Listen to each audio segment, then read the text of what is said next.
तिथल्या पशुसंवर्धन अधिकाऱ्यांनी तुम्हाला स्कीम समजावून सांगितलं असेल, त्याचे GR किंवा त्याची माहिती पत्रकं तुम्ही वाचले असतील. तुम्हाला स्कीम माहिती नाही असं नाही आहे, स्कीम तुम्हाला माहितीच आहे. फक्त काय झालं की सोलापूर जिल्ह्यामधनं 400पेक्षा जास्त अर्ज करण्यात आले. 400पेक्षा जास्त अर्ज करण्यात आले. त्याच्यापैकी फक्त 50 अर्जच स्क्रुटिनीमधनं पास झाले.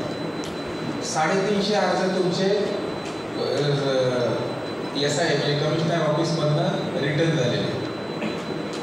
जे काही 50 अर्ज तुमचे स्क्रुटिनीमधनं पास झाले त्याच्यापैकी आतापर्यंत फक्त 11 जणांना दिल्लीमधनं मंजुरी मिळाली.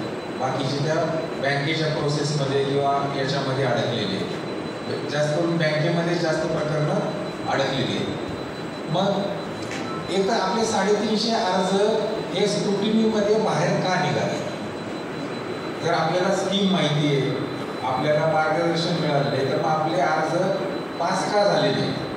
हा एक सगळ्यात मोठा प्रश्न आहे. आणि नंतर बँकेमध्ये ज्या काही अडचणी आहेत कर्ज मंजुरीसाठी, हा दुसरा एक मोठा प्रश्न आहे. तर याच्यासाठी आपण मी जे लेक्चर घेणार आहे त्याचे 3 भाग असतील. तुम्हाला जरी माहीत असतील तरी मी स्कीम परत एकदा समजावून सांगेल. त्याच्यानंतर त्याला जे लागणारे डॉक्युमेंटेशन आहे, कागदपत्र जे आपल्याला जोडायचे, त्याच्यामध्ये जे काही कंपल्सरी डॉक्युमेंट आहे, हे कसं आहे की हे ऑनलाईन जोडायचं आहे, हे आपल्याला घेऊन जायचं नाही आहे. त्याच्यामुळं तिथं एक जरी तुमचा कागद जोडलेला नसला तरी तुमचा परत 15 दिवस ते महिना वाया जातो. त्याची क्वेरी येणार, परत स्क्रुटिनीला तुमचा नंबरप्रमाणे जेव्हा नंबर लागेल तेव्हा त्याची स्क्रुटिनी होणार. याच्यामध्ये मग तुमचे दिवस वाया जातात. त्याच्यामुळं अर्ज सादर करताना जर परिपूर्ण अर्ज सादर केला गेला तर मग तुमचा अर्जाला लवकर मंजुरी मिळेल. तुमचा जो वेळ आहे, तुम्ही ज्या आशेनं तो वेळ घालवताय, त्याच्या मागं पडताय, पैसा आणि वेळ दोन्ही, तर तो तुम्हाला सत्कारणी लागेल आणि तुमचा प्रोजेक्ट लवकर मंजूर होईल. त्याच्यामध्ये काही वेळेस तुमचे प्रोजेक्ट रिपोर्ट तुम्ही CMच्याकडनं किंवा बाकी लोकांच्याकडनं प्रोजेक्ट रिपोर्ट बनवून घेता. तर काय झालं की महाराष्ट्र सरकार किंवा केंद्र सरकार तुमचे जे काही प्रोजेक्ट रिपोर्ट बनलेले त्याला जास्त काही ऑब्जेक्शन काढत नाही, ते पास होत आहेत.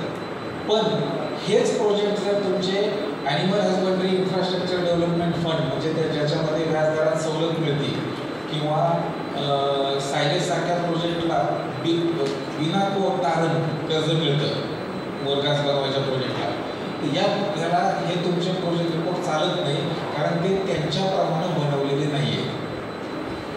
हे तुम्हाला मी हे सगळं समजावून सांगेल. आणि त्याच्यानंतर आपण एक बँकेसाठीचं वेगळं सेशन घेऊ, प्रोजेक्ट रिपोर्टसाठीचं वेगळं सेशन असेल की प्रोजेक्ट रिपोर्ट जेव्हा तुम्ही बनवून घेतला त्याच्यामध्ये मी ज्या दाखवत त्या गोष्टी तुमच्या त्या प्रोजेक्ट रिपोर्टमध्ये आहेत का नाही. आणि प्रोजेक्ट रिपोर्टचं महत्त्व काय? प्रोजेक्ट रिपोर्ट म्हणजे फक्त आपण प्रकल्प सादर करतोय म्हणून जोडायचा एक कागद नाही आहे. तो तुम्हाला पुढचं 7 वर्ष तुमचा प्रोजेक्ट कसा चालला पाहिजे ते आरसा दाखवणारा एक कागद आहे. त्यामुळं त्याचा तुम्हाला पुरेपूर तुम्ही अभ्यास केला पाहिजे. तर त्या सगळ्या गोष्टी मी तुम्हाला समजावून सांगेन. ते नॅशनल लाईव्हस्टॉक मिशन ही जी योजना आहे तर ही नवीन योजना नाही आहे.